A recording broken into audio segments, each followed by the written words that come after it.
Join our pack. Subscribe to start your adventure. Chapter 18. I wasn't sure if I had even heard Blaine right. The man standing in front of us was his grandfather. A frown echoed on my face as they continued to greet each other. I was beyond confused at this new information of Blaine still having a living family. I wondered whether or not this was his mother's father or his dad's father, but from the smile on his grandfather's face, I quickly knew that it was his mother's. "I'm Benjamin. You must be Blaine's mate who he hasn't mentioned anything about," he said while giving me a smile but also looking at Blaine disappointed lie. I replied back with a smile. I looked up to see Blaine rolling his eyes at Benjamin, but he still had a slight smile on his face. "Well, come in. I'll show you to your room," Benjamin said. Before leading us into his home, I could hear young children playing as we walked through the kitchen, as I caught a view of them messing about in the garden. We soon began ascending some stairs with me still in Blaine's arms, as we were led into a gorgeous bedroom, where Benjamin left us to get situated, but not without inviting us to dinner later on that evening. I happily accepted on behalf of Blaine, and before Benjamin nodded and left to show our guards where they would be staying. Once Blaine and I were alone, he gently placed me down onto the bed, but he suddenly began pacing up and down the room. I was confused by his behavior, but I considered that it was due to being surrounded with the situation concerning his grandfather. Blaine was refusing to look at me, even though I knew he knew that I was staring at him. There were so many questions that I wanted and needed to be answered that I couldn't decipher by myself, but I didn't want to intrude into Blaine's mind, as he seemed like he was in deep thought already without me intruding in on his thoughts. I continued to believe that this was Blaine's mother's father's house due to the friendliness of his grandfather, and from everything that I knew of Blaine's father's side of the family, I wouldn't expect to be quite greeted in quite the same manner. I watched silently as Blaine continued to pace up and down the room. He was attempting to suppress his emotions from me, but he was unable to protect them all. I was able to feel that he was anxious, which was surprising as that wasn't Blaine. I felt uncomfortable that my mate was feeling this way, so I got up and walked towards him, making sure to wrap my arms around his waist. "You okay?" he questioned, his deep voice sounding concerned, which took me back because it shouldn't be him feeling concerned about me. "I'm fine, but are you? To my authentic heir, Moonlight Lovers, heartfelt thanks for your unfailing patience, enthusiasm." Looking up at him, and he caught my gaze. "Yeah, why wouldn't I be?" Trying to sound confident, but I knew it was all a facade. "You're not, though," I said bluntly, not liking the fact that he was trying to hide his emotions from me. He didn't reply. He simply placed a kiss on my forehead and stayed silent. "Why are we here, Blaine? I thought you had no family left," I questioned, making sure to keep my voice low and sensitive, not wanting to hurt Blaine as I knew it was such a sore subject for him. We stood in silence for a while, but Blaine suddenly began pulling me towards the door. "Where are we going?" I questioned as we began to descend the stairs hand in hand. "I want to show you something," Blaine replied, and simply began leading me out of the house and into the woods. I didn't say anything. I just allowed him to direct me to wherever we was going. We began walking through a meadow which was filled with long grass and beautiful flowers that were in the first stages of blooming. Blaine continued to pull me through the meadow until we approached a tall oak tree surrounded by beautiful bright-colored roses. Blaine let go of my hand and reached out towards the bark on the tree, where he began to trace out a name, which I soon realized was his mother's name. "My mom's buried just under this tree," Blaine suddenly said through the silence. "Her name was Blair, by the way," he said while he continued to trace out the carved name on the tree. "After my father killed my mom, I couldn't help but retaliate as all the anger over the years of me not being able to protect myself and my mom. I just simply snapped and I killed him. I didn't even hesitate and went straight for his jugular." Blaine's voice was so cold, and held no emotion as he spoke about the death of his father. I couldn't control myself. I ripped him into shreds, and his blood was dripping down the walls and soaking into the carpet, but I couldn't bring myself to stop, even throughout his screaming. I reached out for his hand. His eyes were glassy and I could see that his mind was far away from reality. Once he was dead, I called my grandfather. He's not my real grandfather, but my mom has always seen him as her dad since he came into her life when she was 3, and from then on he acted like she was his own pup. I just nodded. I didn't want to interrupt him because it was rare that Blaine would ever share so much information or any at all. So I stayed silent and allowed him to talk without interrupting. My grandfather came onto my land and took my mom back to his territory, to this tree, where he buried her, as this was their favorite place. Where he would read my mom stories when she was a little girl, and also where mom would tell me stories. This is a place of memories. Happy ones, whereas my territory is just hell.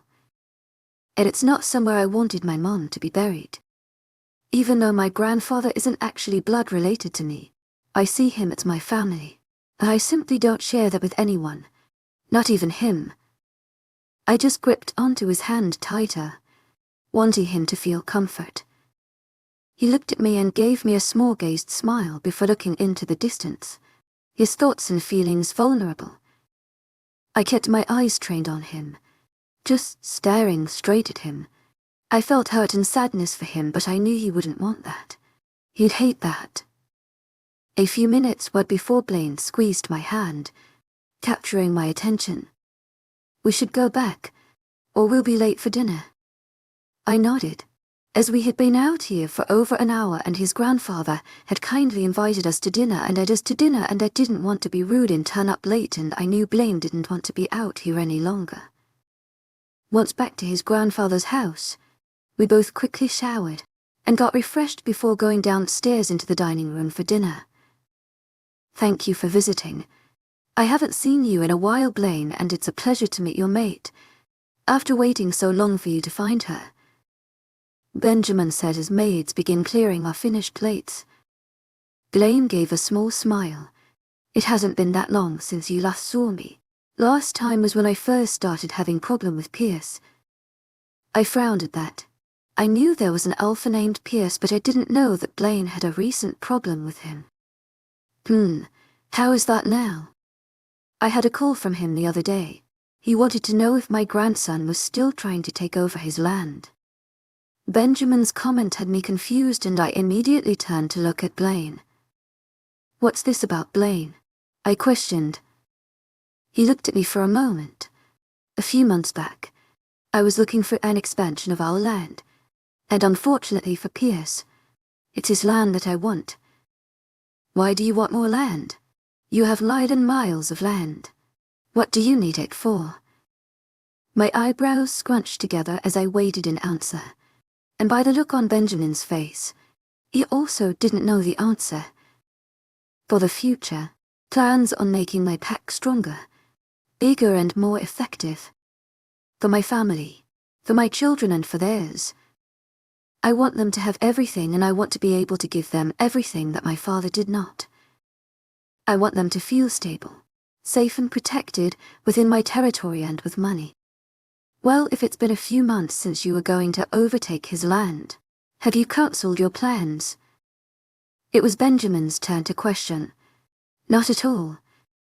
Just before I was about to complete my plans to overtake his territory, I found Kennedy, and since then I pushed it to the back of my mind as I had other situations to deal with. And now they've all been sorted. I'm going back to my original plans, and that's one of the reasons why, dear Benjamin.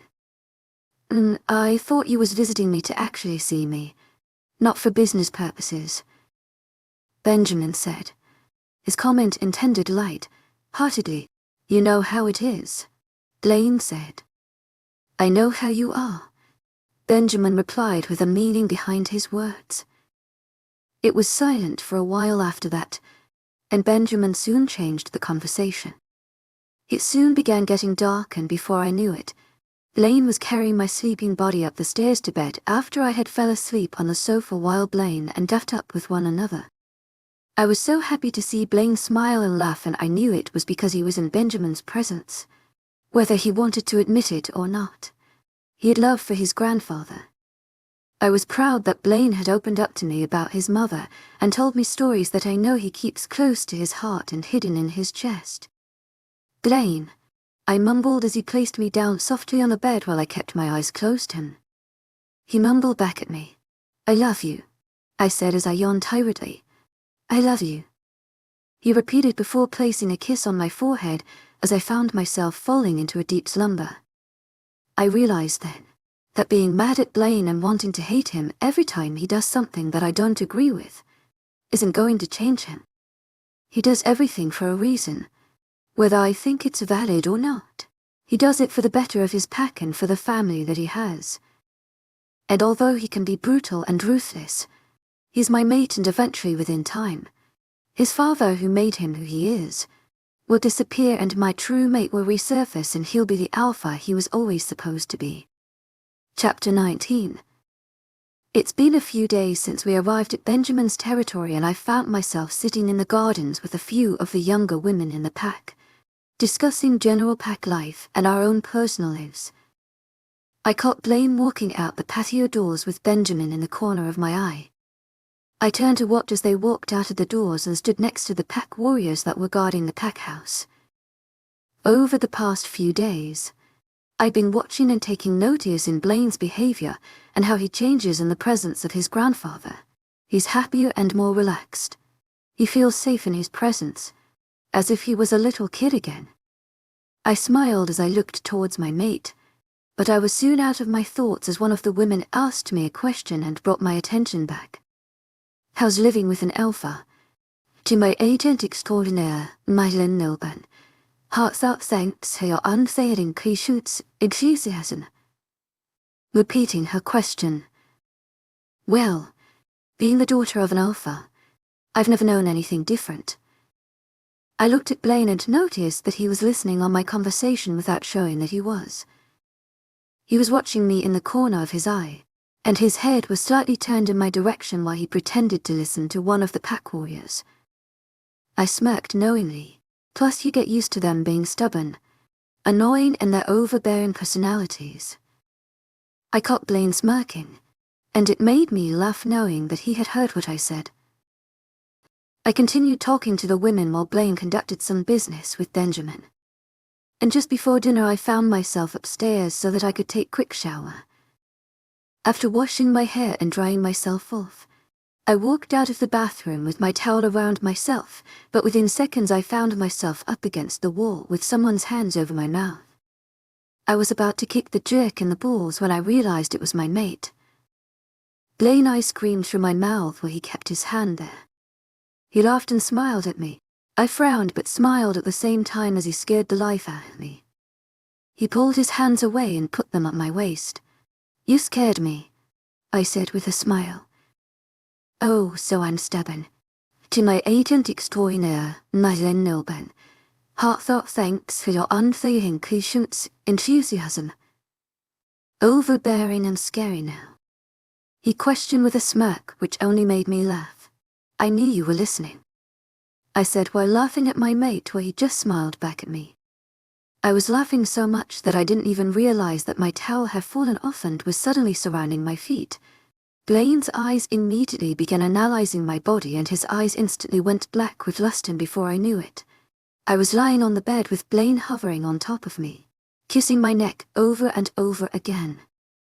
After showering once again, Blaine and I made our way down the stairs. Blaine said that he wanted to take me out for dinner, that we wasn't dining with Benjamin as packed tonight. Blaine had taken me out to the shops to grab some clothes for the few days we were here since I had forced myself into the car without bringing any of my belongings with me or shoes. Blaine grabbed my hand as we walked towards the car heading for the restaurant in the nearby town. He had called and made a reservation earlier and we had the restaurant to ourselves, which was surprising, but it was different and I was liking it. We leave tomorrow, by the way. I have some things that I need to finish at home. Why, what needs your attention? I questioned after I had finished chewing. I've just got some business that needs my attention.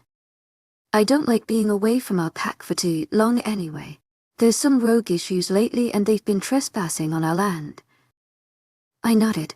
I knew that there were rogues trespassing as I had overheard some pack warriors discussing the issue during the week I was ignoring Blaine. In a few weeks, Benjamin is going to stay at ours for a week also, as I'm having a meeting with the alphas of our territory, including my father. I asked as he mentioned the surrounding areas of our territory. Yes, and Gabriel. At the mention of my father's name, I smiled as I hadn't spoken to him in a while. Wait, Pierce is boarding our territory as well. Does that mean that he's invited to the meeting? I was a little confused as Blaine had plans to overtake his land, and inviting him onto our territory was dangerous as it meant that Pierce could attack. Yes, but I have no concerns about him being on my land, Blaine said confidently, realizing that I was worried. I just nodded at his answer as we continued with our dinner. The next day we said our goodbyes to Benjamin and his pack before heading back home. The car journey was long and I felt sleeping for the majority of the journey. I was finding myself becoming very tired recently. I was guessing it was from all the late nights I was having. We soon pulled up outside our house and I was greeted immediately with Tilly, who was standing on the steps of my house. The moment I stepped out of the car I was embraced in a hug. Knowing it was Tilly, I squeezed her tightly. I hadn't seen her for quite a while and I had loads to catch up with her. I missed you, Tilly said to me as we slightly pulled away from each other. I missed you to Tilly, I said, smiling, happy that I was back in the presence of my best friend. Since it was only 10 in the morning, we relaxed indoors for a few hours, catching up and watching movies until it came to around 1 o'clock when we both decided to go to the mall and get some shopping. With Diego and a few other pack warriors, we headed into town while Blaine was cooped up in his office. Blaine's POV. Going through all the paperwork and information that I had on Pierce's land was taking a long time. I was scanning and searching through each document looking for information that I could take advantage of. For months I had plans on overtaking his land and I was only a few days away from doing so. But unexpectedly my mate turned up and all my plans had taken a back burner until I was able to continue to do so. I was reminding myself on all the important details that I needed to know before continuing on my intention to take Pierce's territory. It was nothing personal on him. He was a good alpha and he had a strong and respected pack.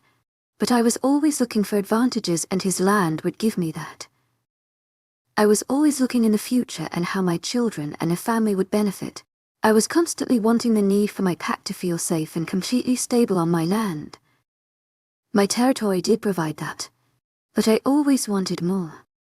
I had planned a meeting with the surrounding alphas on my land, visited Benjamin.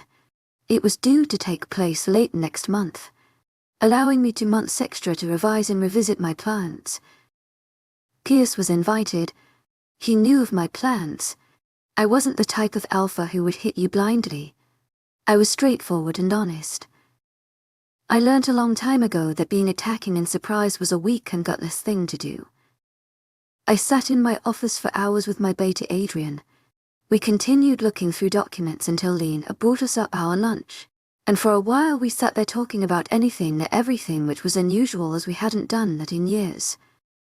Our conversation was cut short when my phone started ringing.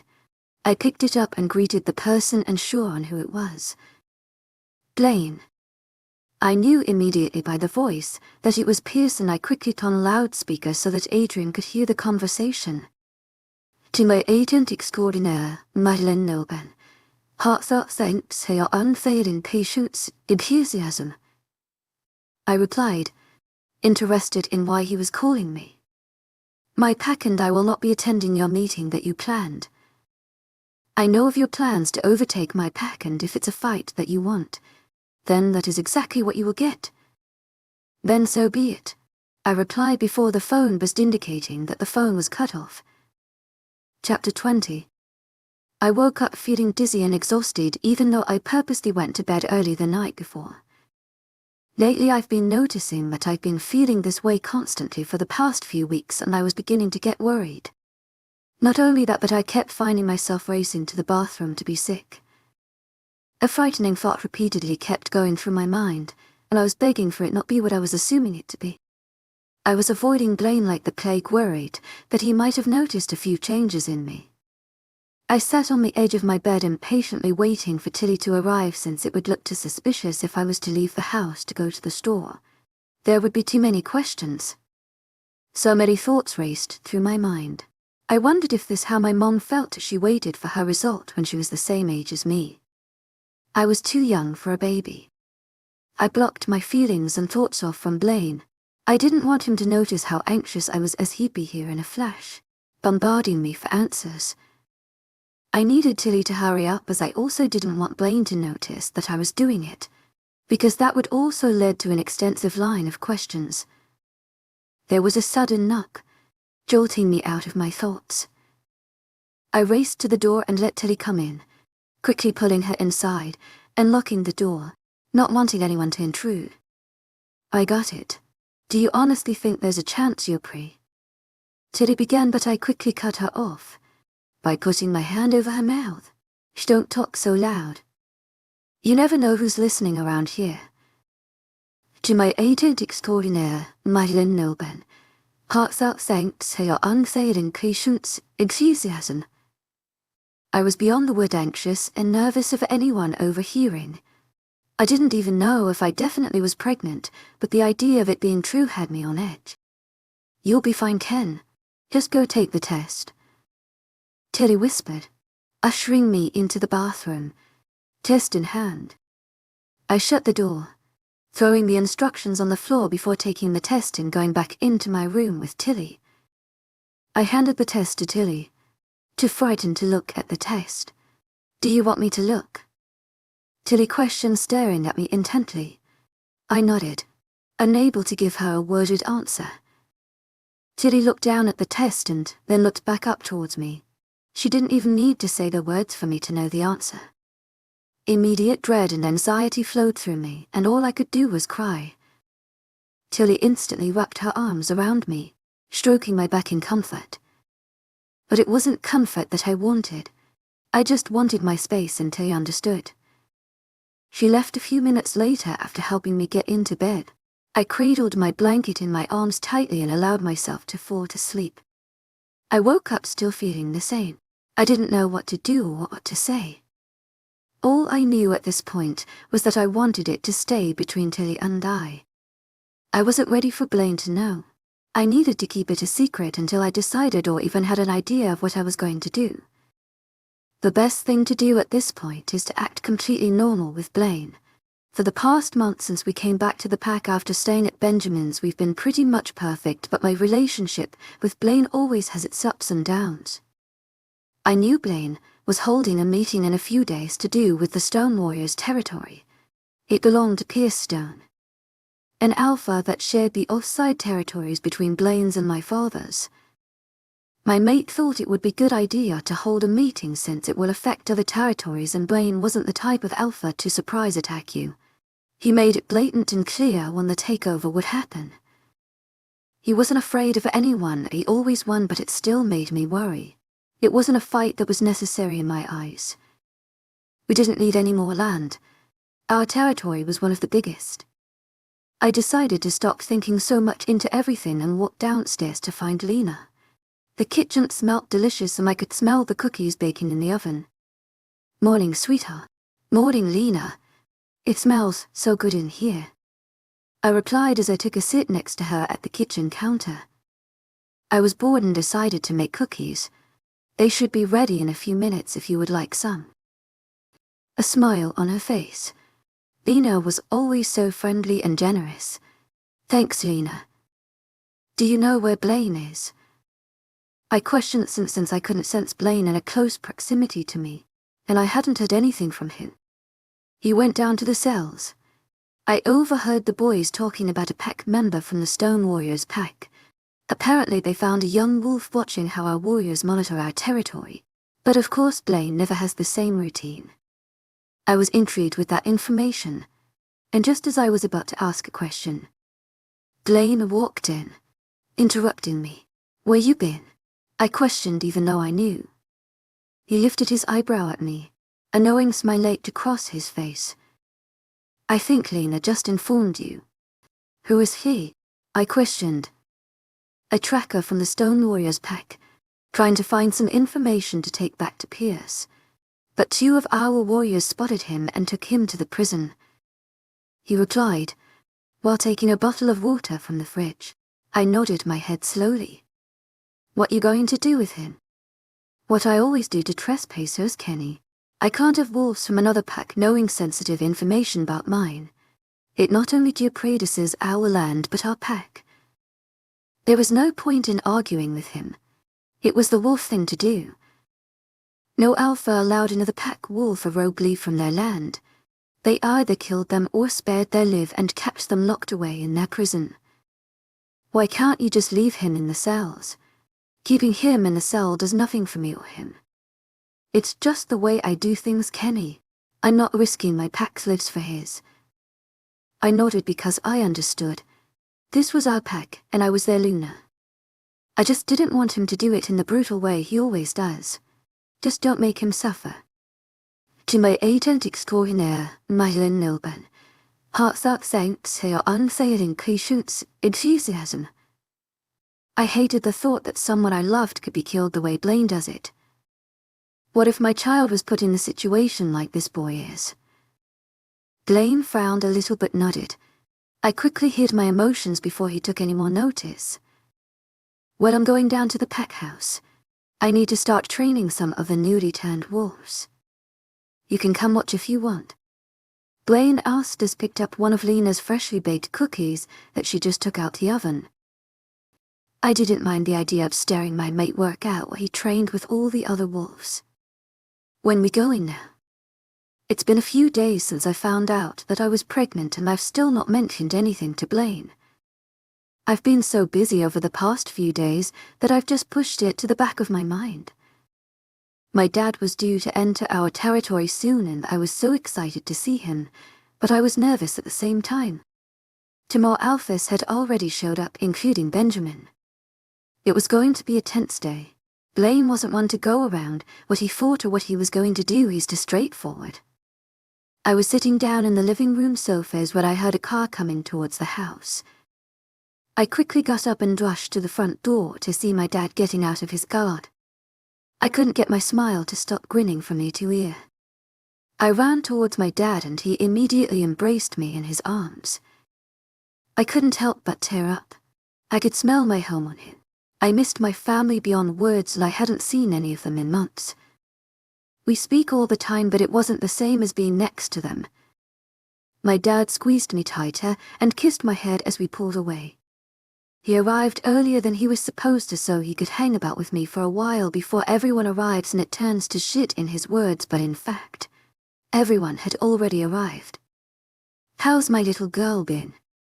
Your mom's missed you. She wanted to come but couldn't since Serenity's been a bit ill lately.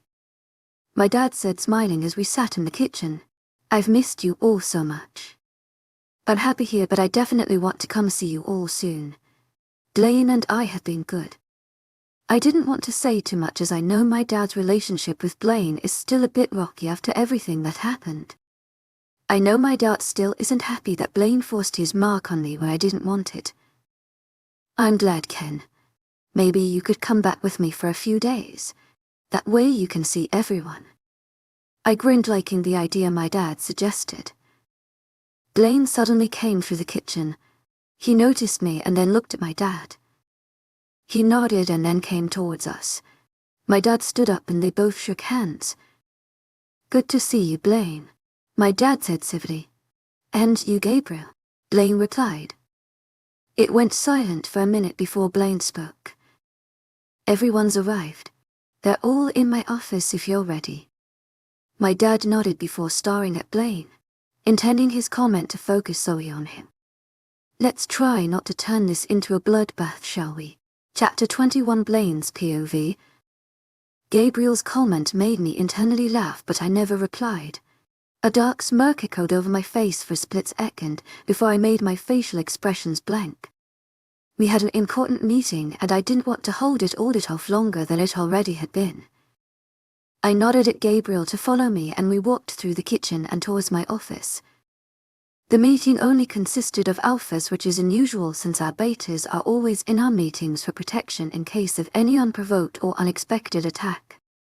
I wasn't the type of alpha to attack you when you weren't looking or when your back was facing me. I wanted you to know that I was going to take your life away from you. The alphas would be present in this meeting: Benjamin, Tatum and myself. Tatum had a strong alliance with Pierce's sister, was Pierce's mate, which meant that if I was to attack Pierce's territory, then I would end up having a war with Tatum. The idea didn't faze me because if anything that would be a gain. I would end up owning more land than I expected, and I was more than happy to take it off of his hands. Opening the door, they were all sitting down making short conversations. I walked in with Gabriel following close behind. I sat down in my chair and Gabriel followed, and that I noticed that his face expression changed and a frown echoed on his face as if he was confused while staring at Tatum. No way is that Tatum Storm, Gabriel said with a light-hearted laugh. Tatum chuckled before standing up. They shook hands, and by then I was the one completely confused. I didn't know too much about Tatum, but I knew he was a strong alpha and his father had been one of the best when my father was in Rain. It has been a long time since I've seen you, Tatum said, crossing his arms over his chest. It must have been at least 10 years. Gabriel replied before taking a seat across the room near to me. You know each other? I questioned, wanting to get on with the meeting as time meant everything and just wanted to get to the point that I was going to invade Pierce's land, even if he disagreed. I was shocked when he actually finally agreed to a conversation. I've known him since I was born. Our families were very close even though we were in different packs. I looked at Gabriel, my eyebrows raising at his answer, but I nodded. So, we're going to get to the point of this meeting? Benjamin asked, making me laugh. He was very much like me. He wanted to get down to the conversation, not sit here having catch-ups. I'm going to put it plain and simple. I want Pierce's land and I will have it. I'm not the type to attack you blindly, and I know this will affect the packs around us, which is why we're all here today. Pierce's mate is my sister. If you invade his territory, then I have no choice but to go to war with you, Blaine. On the east of your territory there is territory which only belongs to rogues, so I don't understand what your business is about when it comes to Stone Warrior's territory. Tatum commented with a slight growl. It's not personal, Tatum. It's business. I replied, my growl even louder than the one he grumbled. It's personal to me when you plan to overtake my brother-in-law's land when my young nephew is there. That is his rightful territory, not yours, Blaine. I was intrigued by his comment as I was not aware that Pierce had a son. I raised my eyebrows at his comment, but it still didn't change the matter. It's not up for discussion on whether I will attack Pierce's territory, it's when. Tatum stayed extremely quiet for a while, but continued to give me a hard glare. Blaine, do what you wish, but what makes you think we won't attack you first? He raised his eyebrows while a mocking look sat on his face like he knew something that I didn't.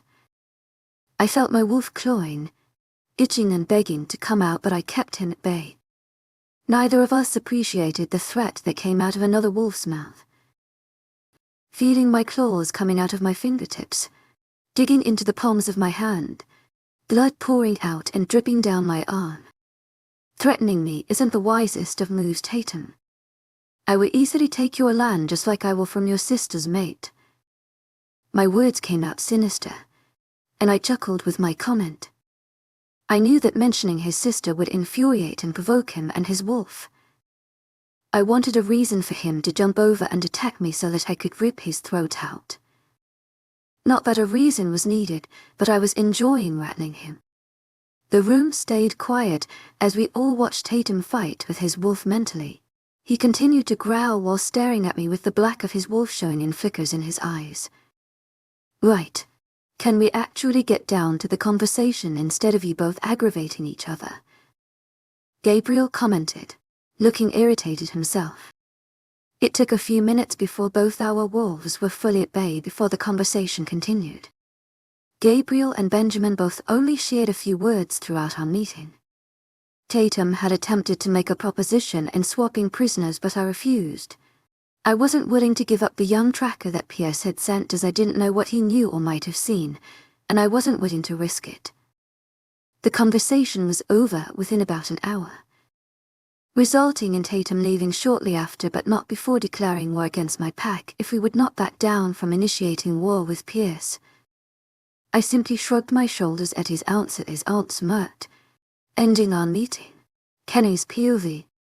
I stayed in the living room while they conducted their Alphas meeting in Blaine's office.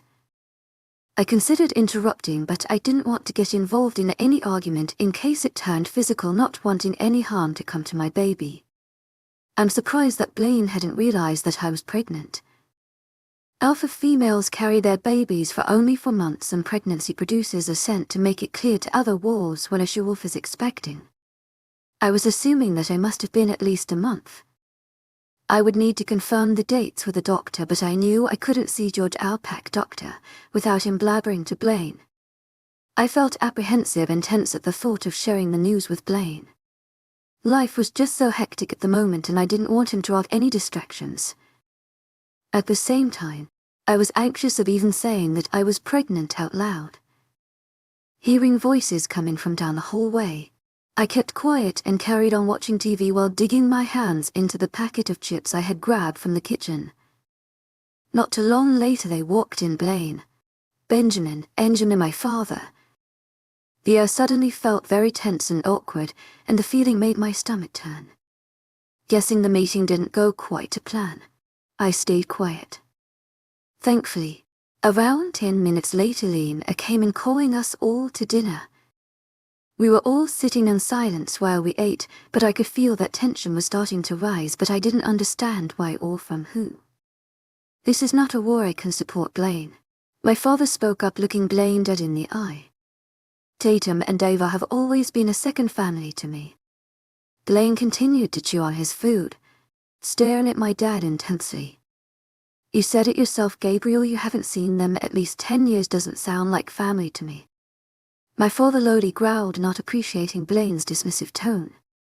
Doesn't mean he isn't like family to me, Blaine, it's just distant. You might be quite familiar with the feeling when it comes to Benjamin.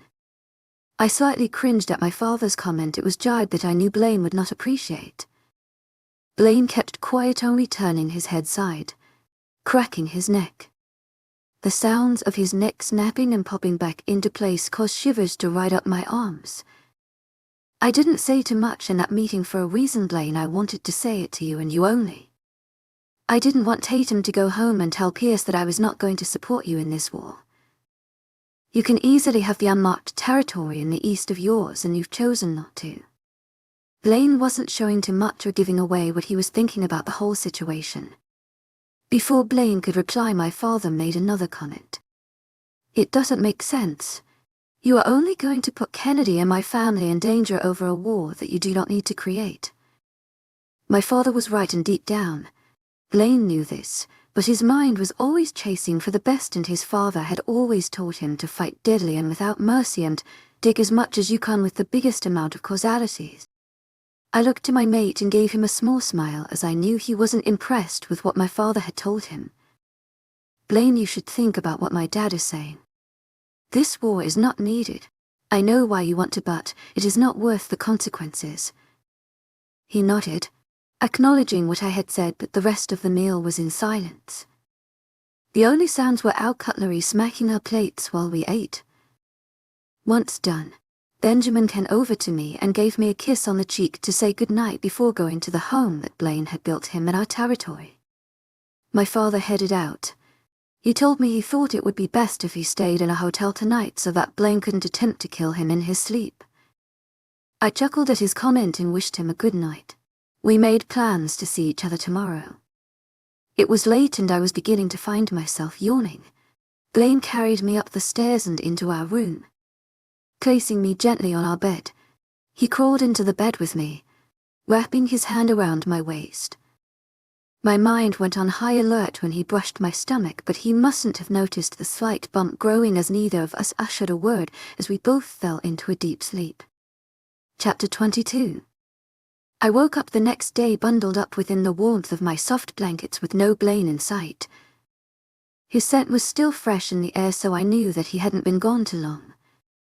I laid in bed not ready or even prepared to force myself to get up until a bile blocked my throat and I could feel myself about to vomit. Rushing to the bathroom, I held my hair back with one hand while vomiting profusely until my stomach could not anymore. I moaned at the exhaustion of it all before forcing myself into the shower and brushing my teeth. I was hoping to have at least one day to stay in bed without being forced by this baby in my belly to get up at unruly times, even if it was 11 o'clock in the morning. I was due to meet my dad in an hour or so after brushing my hair and applying the smallest amount of makeup, I went downstairs to get some breakfast to fill my empty stomach back up. I ended up shoving toast in the toaster into much Nutella on it that Lena pulled a sour face at me. I laughed but continued to munch away at my toast. I wasn't too long later that my dad was knocking on the door. I rushed over before swinging the door open and attacking him for a hug. My father chuckled, laughing at my behavior since I had only last seen him yesterday. "What did you fancy doing today then, Ken?" my father asked while we chilled on the couch. Would you like a tour around the territory? I haven't done it myself in quite a while. I questioned. Sure. Grabbing my hand, helping me up off the couch. There was so much land that I only got to show him a portion. I was just thankful that it was only my father and I. We didn't need to be escorted by other wolves. It meant I got to have all my father's attention, which I had missed terribly. We soon found a bench and stayed there talking for hours. "Why don't you come home with me for a few days? I know Blaine is busy at the moment, and at least that way you can see your siblings and your mom." "I know they have missed you." I grinned at the thought. I hadn't seen them all in so long that I felt as if I wouldn't even recognize them, even though there was a ridiculous thought. I blamed it on the hormones. "I'd love to. I'll speak to Blaine about it over dinner later. You're due to leave tomorrow." I questioned. I knew the answer but asked anyway. "Yes, tomorrow around 9 a.m. My father smirked while I frowned as it was so early. He chuckled as he knew exactly what I was like with getting up. We headed back shortly after that as it was beginning to get dark and our dinner would be ready soon. Neither my father nor Benjamin were there. They both decided to go for dinner with their pack wolves in the human town nearby. I sat opposite Blaine at the table while we sat there having small talk over dinner before I even suggested going to my father's territory. It wasn't going to be news that he would be fond of. Blaine, my dad, has asked if I would like to go back home for a few days to visit my family in my old pack. We are due to leave tomorrow morning at 9 o'clock. I didn't say it like a question, as then he would assume I was asking for his permission, as I certainly wasn't. To my extreme surprise, Blaine smiled and nodded. I was taken back by his calm and accepting reaction. "You are right." I questioned my mate with a deep frown, with confusion showed clearly in my voice. Blaine chuckled loudly. "Yes, Ken. Gabriel mentioned it to me yesterday, so I've already had that argument with him. I haven't been around too much lately and I have a lot to do this week. So while I'm busy, you might as well take the opportunity to see your family. But don't get it wrong. You still have to meet me at the end of the territory every night so I can calm my wolf." His wolf was flickering in the background of his eyes, but I knew Blaine was keeping him at bay. His wolf had a different opinion, wanting to be protective. I smiled widely at him before rushing around the table to cuddle him. I was surprised my father had mentioned it to him yesterday, as he had only asked me today. He chuckled and hugged me back, before kissing my lips intensely, causing butterflies to swirl around in my stomach fiercely. His hand trailed down my back to the bottom of my hips as the kiss got more intense. I found myself getting too excited, but I needed to calm down as I didn't want us to mate, as he'd noticed my growing belly and he definitely would not let me out of our territory, let alone out his sight.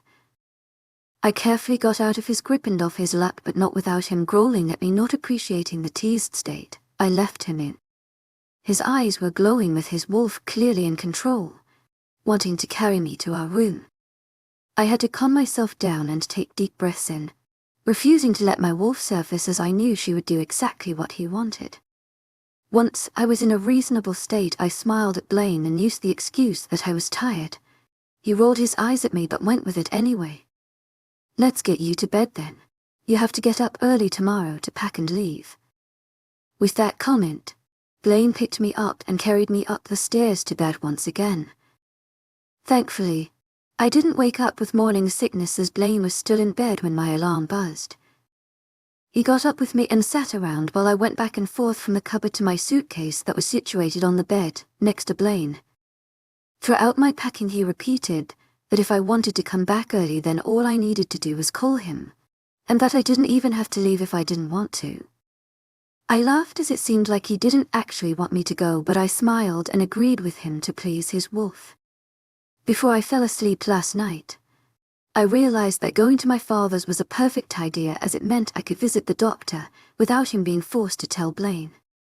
The sound of my father's cars pulling up outside caught my attention as I was just adding the last layer of mascara on my lashes.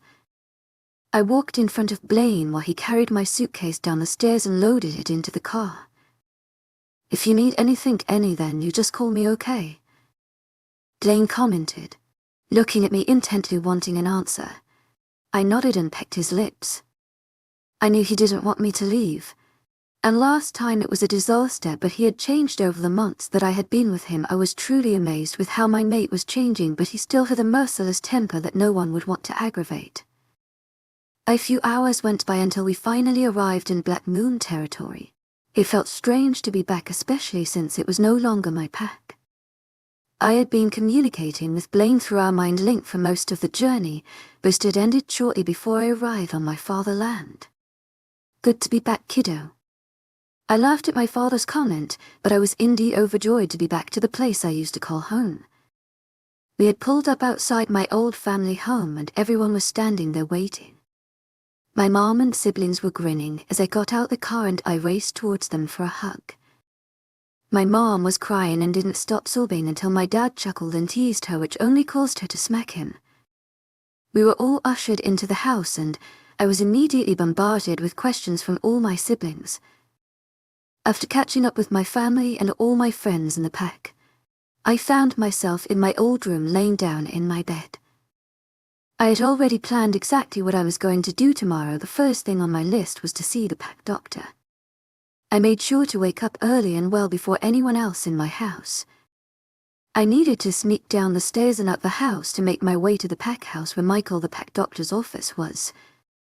It was risky, especially since Michael was a loyal wolf to my father and would probably not be able to keep his mouth shut. I was hoping my alpha command would work on him, especially since Blaine was my mate. I cringed at every creak and crack that would echo throughout the house as I descended the stairs one step at a time. I was praying that no one would wake and discover me sneaking out the house. Once I was by the door, I carefully pulled the handle down and swiftly pulled the door open and sneaked through a small gap so that it wouldn't create too much noise. Once out, I quickly made my way to the pack house. I bumped into a few pack wolves, but I just said I was going on a run, my wolf restless from not being around her mate. They all nodded in understanding. I just hoped they wouldn't mention it to my father. However, when I walked through the pack house, I made sure no one was hanging around to see me sneak into the pack doctor's office. I quickly knocked in without permission. Michael was sitting by his desk. He was shifting through mountains of paperwork while also typing on his computer. Hearing me come in, he swirled round in his chair to face me. "Ah, Kenny. I haven't seen you in ages. How have you been?" he questioned with a smile on his face. He had always been such a kind and friendly doctor and a good friend to my father. "I've been very well, thank you. I need you to do something for me, but it must stay between us," I said, staring at him, my alpha tone layered in my voice. He frowned at me, but he was curious at the same time. I had used my alpha command on him without even mentioning why, and he was intrigued. "What is it, Kennedy? You know I don't feel comfortable not telling your father when you come to see me. I know you don't like putting you in this position. I'm just not sure what I'm doing myself yet before I share it with anyone, including my mate," I commented before taking over one of his patient seats. I'd been feeling so anxious since I found out that it was making me more and more nervous to share the news.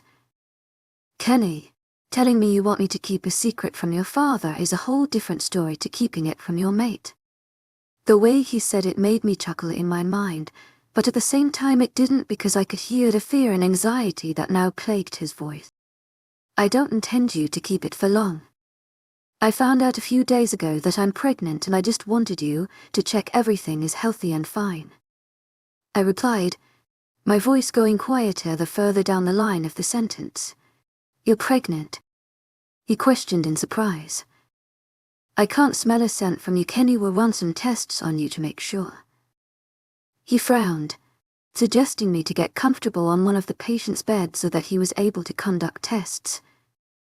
Michael asked me to raise my top up a little to have my stomach on show. He tucked some tissue into the waistline of my jeans before squirting some gel on my belly, placing the ultrasound wand on my stomach. We both stared at the screen in apprehension, waiting to see what was going to show. I was shocked to see a little baby in my stomach with the sound of their healthy heartbeat echoing throughout the room. I was frozen in pure astonishment and amazement at seeing my baby on the screen. A creaking sound had my head spinning to the right in lightning speed. My heartbeat was racing as if it was trying to force its way out of my chest. Their voice making me feel both terrified and alarmed. A ferocious growl ripped through the room as they stared at me with an intense and bitter glare. What the fuck, Kenny? Chapter 23. All that could be heard was deep and fierce heavy breathing. My palms were sweating and my body almost locked into the position I was in from the fear that was plaguing my whole being. The tension was thick and so clouding that it wasn't even allowing rational thoughts to flow through my mind. What are you doing here? I inquired. It came out my mouth quietly, even quieter than a whisper. What the fuck do you mean, Kennedy? He growled fiercely, clearly furious with what he would see as a betrayal as I never mentioned my pregnancy. I came to see you but instead find out you're pregnant with my baby and you didn't tell me. His words continued to come out in growls and his wolf was definitely on edge, begging to come out and take control. I attempted to get words out of my mouth, but I couldn't. It was as if there was an invisible force covering my mouth, enabling me to speak. I could only sit there and stare at him. His eyes were showing me what he felt, and it was pure anger. In a swift moment, Blaine suddenly punched a hole in the wall. Cracks appeared spreading down the wall in quick succession. There were suddenly items in the room flying everywhere. The sounds of glass smashing brought me out of my shock trance. Blaine had destroyed the room. The doors of the doctor's office were destroyed as Blaine shifted, his wolf taking full control. The door had split into two, and the frame of the door hanging off, literally dangling in the air as if it was holding onto it by a thin thread. Blaine was blocking me from our mind link, refusing to let me talk to him. I didn't intentionally want to hurt him. I had to figure things out for myself first. I knew what Blaine was like. He would have kept me under full protection the moment he knew I was pregnant. I stayed still, continuing to sit on the patient's bed. All I could do was cry, placing my head in my hands while sobbing my eyes out. I couldn't stop myself. My breathing was getting erratic and I was struggling to catch my breath. An arm around my neck caught my attention, but I still couldn't control my breathing. It was only getting worse. The more I cried, the more I panicked. Looking up, it was my dad. He kept his arm around my neck and repeated to me to calm down and to take deep breaths. After a few minutes, I had gained some control of it. My dad began rubbing his arm up and down my back, soothing me. You okay, Ken? Blaine really hates me right now, I replied, tears pooling in my eyes once again. I bit my bottom lip in an attempt to direct my attention to anything but the thoughts rushing in my head. He doesn't hate you, Kenny. He's mad and upset with you, and he has every right to be. He kissed me on the head after his reply. My father wasn't the type to sugarcoat things. He was honest and would tell you if you were wrong. It brought back memories for him, enthusiasm. Him and my mum was in a similar situation when they were my age. My dad had rejected my mum, not knowing that she was pregnant with me. My mom had moved away, wanting him to never know that I existed, frightening that he would reject me like he did her. Looking in my dad's eyes, I could see that he was having flashbacks of when he discovered me, the pain he felt where he missed some of the most important years of my life and all the memories he had missed out on. My mom was standing next to him. Her hand on his shoulder. She knew exactly what he was thinking and feeling, and all she wanted to do was comfort her mate just like I wanted to. A few minutes went past without none of us saying a word. There were wolves coming in and out of the room, removing all the damaged furniture. Once no one was in the round, my mom turned to look at me. "I can't believe you're pregnant, Kenny. You're only a year older than me when I found out I was pregnant with you." I gave her a small smile. I knew that her pregnancy with me was a tough one, and she emotionally struggled throughout it. "I understand why you didn't tell him," she said to me, grabbing my hand and squeezing it tightly. I nodded, not wanting to say anything, frightened that it would set me off and I would start crying again. My parents were both calm about the pregnancy situation, as it was normal for werewolves to have children, and especially alphas. Our pups were strong and our pregnancy only lasted for months. I was about 6 weeks along. I couldn't be completely sure as the doctor didn't get the chance to speak to me before Blaine came in. I was concerned about Blaine. My dad had told me that he had shifted and was running through our territory. My dad sent 3 wolves to follow him from a safe distance so Blaine wouldn't take his frustration out on anyone. My dad told me to leave Blaine for a while. He must have been feeling betrayed, especially all the events that have happened in his life to make him the way he is. My dad also commented that he would speak to the pack doctor as he was concerned as to why there was no scent to my pregnancy. My wolf kept begging me to reach out to Blaine, but I knew my dad was right. I needed to leave him be for a little while. My dad carried me back to the house. I went straight to my room and stayed there. My mom called me down for dinner, but I ignored it. I had lost my appetite. My mom ended up bringing my dinner up to me, letting it on my bed for when I wanted it. I laid in bed, my blanket wrapped tightly around my body, my feet tucked in along with the blanket, my head buried in the pillows. I continued to watch the television until I could no longer keep my eyes open. I had attempted to contact Blaine, but he had not removed the mental block from me. Within minutes, I had fallen asleep, my eyes tired and weak from today's events. I woke up the next morning, with my dad shaking me gently awake. I mumbled a little. "Blaine has left," my dad stated, taking a seat on my bed next to me. The news from my dad made me immediately sit up, leaning my back up against the bed rest. "He's left?" I questioned, wanting him to confirm that I had heard him correctly. "Yes, Ken. He called me this morning to ask me to keep you here. He wants a few days to think." He smiled at me sadly. He was my dad and he knew that what he had told me would hurt me. I nodded. I understood why Blaine needed the space, but that didn't mean it hurt any less. I turned around, looking to my left, staring out of my window into the distance. My dad stayed there for a while before kissing my forehead, leaving my room and slowly closing the door behind him. A few days went past, and not once did I leave my room. I had not heard from Blaine, and he was still blocking me from his mind. My parents were beginning to get worried about the baby and I. My father got frustrated at me at one point, but my mom calmed him down and told him to go to his office. I also had a visit from the pack doctor Michael. He brought some ultra-scan equipment with him and conducted a routine scan. He informed me that my baby was completely healthy and I was indeed just over 6 weeks along, and I would be able to find out the sex of the baby in only a few weeks. Michael was unsure on why there was no scent. It was not normal for wolves. The scent was there to protect females, to show other wolves that they needed to be careful and protective around them. Another day went past and I began to feel frustrated myself. Blaine was refusing to speak to me and it was beginning to become irritating. I knew I was wrong, but he wasn't allowing me to explain. Stubborn and irritated myself, I got out of bed and rushed into my bathroom for a quick shower. Chucking on some fresh clothes, I headed for my bedroom door. I descended the stairs, catching my father's presence in the corner of my eye. "I'm going back home," I said as I got to the bottom of the stairs, making my way to the front door, but in a flash my dad was blocking the entrance. "I don't think that's the best idea, Kennedy," he replied. "I need to go, Dad. I'm his mate. He wouldn't hurt me. To my agent extraordinaire, Blaine Nilben. Heartfelt thanks for your unfailing patience, enthusiasm." Attempting to reassure him. "No, Ken. I can't have you leave yet. He can have an unpredictable temper, and I am definitely not sending my daughter there. We don't know what his mental state is like."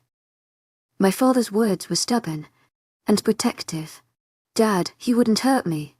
I'm his mate," I replied, attempting to reassure him. I said no. He fired back at me, looking me dead straight in the eyes. Suddenly, I heard footsteps behind me to see my mom standing leaning against a wall. She was mind communicating with him, and my mom was one. I watched my dad's face contort into all different expressions, mainly him rolling his eyes, and they continued to argue for about 5 minutes. He finally turned to face me and rolled his eyes, but I knew there would be stipulations to him letting me leave. "You can go, as long as you take some of my men with you." He grumbled a little, clearly not happy that he was letting me leave. I wanted to roll my eyes back at him, but I instead gave him a small smile. I hugged both my parents before I went out the front to meet the wolves who would be accompanying me to Dark Apollo territory. After running for hours, we all made it to my territory. When crossed the boundary line, we found wolves waiting for us at the border. They let us all through. I then helped accompany my father's wolves and directed us back to mine and Blaine's house. I ordered them to all stay outside. I needed to talk to Blaine in private, and I didn't want anyone to know our business. I reassured them by confirming that if there was a problem, I would call for them. To my agent extraordinaire, Blaine Nilben, heartfelt thanks for your unfailing patience, enthusiasm. They hated the idea, but one glare from me and they agreed. I made my way up the front steps. The door were wide open, so I walked through. The moment I walked in, I noticed a scent that I recognized alongside Blaine's, but I could decipher whose scent it was. Curiosity got the best of me. I followed it, intrigued and interested on whose scent that was. I quietly walked up the stairs. I could sense that there were only 2 wolves in the house. Walking along the corridor, I assuming that I would end up outside of Blaine's office since he had a visitor. But I instead found myself outside of our bedroom. I opened the door slightly, confused and concerned as to why someone was in my bedroom. The moment the door fully opened and I had stepped in, I realized who exactly it was. A frown formed on my face. My eyebrows scrunched up as my blood began to boil. My heart thumping so hard in my chest as my heart rate increased. My muscles began tense and I could feel my body shake as rage began to consume me. I could feel my face become flush as blood rushed to my face. My mouth went dry at my face contorted with hatred, my eyes going into slits as I glared at her from a distance. I stood there staring at her. Her red hair laid down onto her shoulders, her bright blue eyes staring right back at me as a familiar smirk echoed over her face, reminding me of the time she greeted me at my front door only months ago. "Melissa," I snarled, as a threatening growl emitted deep within my throat. Don't let the story end. Subscribe to continue our Wolfpack legend.